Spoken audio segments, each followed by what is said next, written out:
of the minor signs. And this clearly shows the truth of our Prophet ﷺ. Because no one could ever have predicted this, is the rise of a race that was considered to be a backward race. And this is the race of the Atrak, the Turks, the Atrak. Our Prophet ﷺ prophesied that this race would become dominant and that they would conquer the Arabs. Now, who are the Atrak? The Atrak are a group of races. It's not just one race. Within the Turk, there are many races. It's like saying Arab. There are many Arab sub-races. It's one of the categories of human races. The Atrak are a group of races who originate in what is essentially Mongolia and the Caucasus Mountains, that region. You can say they are the cousins of the Mongolians. So the Mongolians are a race and the Atrak are a cousin race. They have a common ancestor between them. And that is why the Turkish language and the Mongolian language, they share many similarities. Now, contrary to popular misunderstanding, the modern Atrak, the people of Turkey, are not from that land of Turkey. They are from far more east than that. They are from a land that is what is now, we call it Turkmenistan. Turkmenistan were the Xinjiang provinces. Okay? That is the land of the Atrak. And the Atrak came from there and they eventually conquered what is now modern Turkey. And it was called Turkey because the Atrak came there. Before they came there, it wasn't called Turkey. That's not the name of that land. It was called Anatolia or other lands of that nature. The name Turkey, the country Turkey, is after the race, the Atrak, that eventually conquered that region. Originally, the Atrak were far away from the Arabs, and the Arabs never interacted with them by and large. The Arabs hardly interacted with any race other than the Sassanids and the Byzantine Empire. For our Prophet ﷺ in Medina to predict that that far away race is going to rise up and eventually dominate. What is the Ottoman Empire other than Turkish, right? This is one of those miraculous predictions. And by the way, these ahadith were compiled centuries before the rise of the Ottoman Empire. You will find manuscripts, those who deny the authenticity of hadith, you will find manuscripts written in the 2nd, 3rd, 4th century predicting the rise of the Atrak, and the Turks rose up 500 years ago, that's it. And there are many, many ahadith. The most famous amongst them, and these are also in Sahih Muslim, some of them. And there's a genre of hadith. The most famous amongst them, the Prophet ﷺ used alliteration. Alliteration means he said things that sound the same, and they have a level of eloquence. أُتْرُكُ الْأَتْرَاكَ مَا تَرَكُوكُمْ أُتْرُكُ الْأَتْرَاكَ مَا تَرَكُوكُمْ Leave the Turks as long as they leave you. Don't fight the Turks. Leave the Turk as long as they tarakukum, they leave you alone. Because when you will fight them, you will lose. And they will win over you. And that is exactly what happened. Now, some have said this could also be a prediction of the Mongol Empire.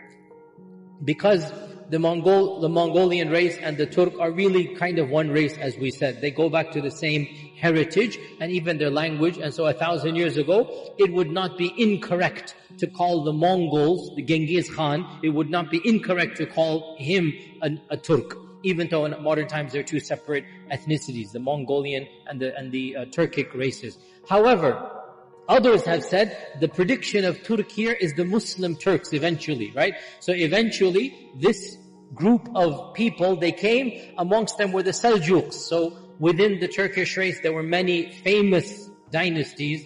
The most famous of the earliest dynasties was the Seljuk dynasty, Alp Arslan. Alp Arslan was the one who came to power, and he was the first of the Turkish people to basically get a base in the lands of Islam, and they converted to Islam. And of course his main vizier was Nizam al-Mulk, the famous Nizam al-Mulk. So that was Alp Arslan. The Seljuk Empire is not the same as the Ottoman Empire. They are both Turkic, but the two of them biologically are different. So the first Turkish empire was the Seljuk Empire. They were magnificent. They came, they conquered, and then they fizzled out. And then another group came, the Osmanlis. We call them the Ottomans, right?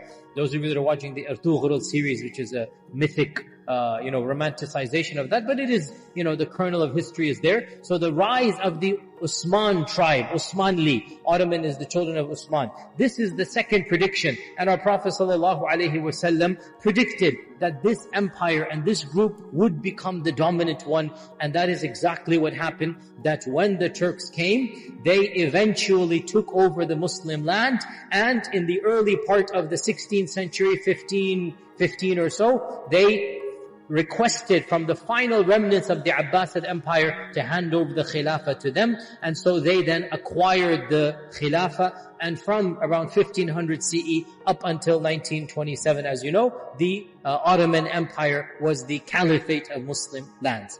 And it was the only empire that claimed to be the Khalifa that were non-Arab. Before this point, the Seljuks never claimed to be Khalifa. The Seljuks were a rural dynasty. They never said they were the Khalifa. The Seljuks were in power when the Abbasids were the Khalifa. And they were a powerful dynasty, but they never said they were the Khalifa. And the Ottomans were the first non-Arab to say that they were the Khalifa of Islam. Another prediction also related to the Ottoman Empire is just as bizarre. And that is the conquest of the single greatest city in the history of the medieval world. A city that we would think of it like the New York or something of our times. And that is Constantinople. Once again, what is Constantinople? Constantinople, for 1,000 years, was the bastion of Western civilization. And what will make us understand what Constantinople was? We hardly study history. We have no idea what Constantinople was. Constantinople, for over 1,000 years, it was the capital of the Roman Empire. Constantine himself, Constantinople is named after him. Constantine the Great established the capital. The city existed even before then. And for 1,300 years, it remained the capital of the greatest empire known to man up until that point in time. And that was the great Roman Empire. And Europe was nothing at the time. Europe was a backward land. Europe was barbarians at the time. Even Christianity has not spread in Europe when Constantinople was the center of Christendom and of the Holy Roman Empire. And the Prophet ﷺ predicted that the Muslims would one day conquer Constantinople. Again, an amazing prediction. How can a small group of persecuted people in Mecca daydream of conquering Constantinople? But our Prophet ﷺ predicted that. Now, because of this, the Sahaba had it in their minds that they wanted to conquer Constantinople. And in fact, the first Sahabi to launch a campaign to try to conquer Constantinople was none other than Muawiyah ibn Abi Sufyan. When he was barely in his early 20s, he managed to come very close to Constantinople via the navy fleet. As you know, they landed in Cyprus and then they landed on the banks of the Bosphorus and then they attempted to conquer the city, but it was way too powerful. They laid siege, but they could not. It was simply too powerful for them. And that is why the famous companion Abu Ayyub al-Ansari, he died outside of the walls of Constantinople. The famous companion, the one whom the Prophet ﷺ, he lived in his house when he entered Medina. Can you imagine the same companion whom the Prophet ﷺ lived in his house for 6 months? How Allah Azza wa Jal blessed the ummah. How quickly did the persecuted rise up and become almost the conquerors of the world. That same companion, older on in life, he was of that batch who attacked Constantinople, and he passed away a shaheed. He died outside the city and he was buried in an anonymous graveyard until it was miraculously discovered when Sulaiman al-Fatih opened it. The fact of the matter, you want my academic opinion, this is not the actual grave of Abu Ayyub al-Ansari, the one that they claim to be. It is simply anyway, that's besides the point. I don't sugarcoat the reality. This is just something that the Ottomans did to shore up PR, to make people like feel that they have something. But in reality, nobody knows where Abu Ayyub is buried. Who's going to have marked the grave? How would they have known for 1,000 years? Anyway, that's besides the point. Abu Ayyub al-Ansari's grave is somewhere. All I'm saying is the grave that they say that it is actually, look it up historically, it is simply constructed later on in history. The point being that the Sahaba attempted to conquer Constantinople and their eyes were on the prize. Many ulama and historians have said that Tariq ibn Ziyad, actually his main intention for going to Andalus was to make his way by land, because he knew that by sea would not be possible because reinforcements, etc. He wanted to conquer land by land until he goes from North Africa to Andalus all the way to Constantinople. Some have presumed this and Allah knows best. The point is, the eyes were on the prize. Many people wanted to conquer Constantinople, but of course it only happened in the year, who knows what year Constantinople was conquered. What year? 1453 by Mahmud or Muhammad al-Fatih, by Sultan Mahmud al-Fatih. The Turks say al-Fatih Mahmud. And the conquest of Constantinople changed the course of human history. It marked the end of one era and the beginning of another. Literally one of, if you wanted to list the 10 most famous incidents in all of human history, the conquest of Constantinople is in the top 5. It's that big of a deal, that the Muslims finally conquered Constantinople, and this was predicted by our Prophet ﷺ. Hadith is in Sahih Muslim, that a Sahabi asked Abdullah ibn Amr ibn al-As, one of the Tabi'un, asked him that which one will we conquer first, Constantinople or Rome? They had heard of Rome. Rome was there, but Rome was not to the power and the level of Constantinople. It was far number 2. And so he said, bring me my book.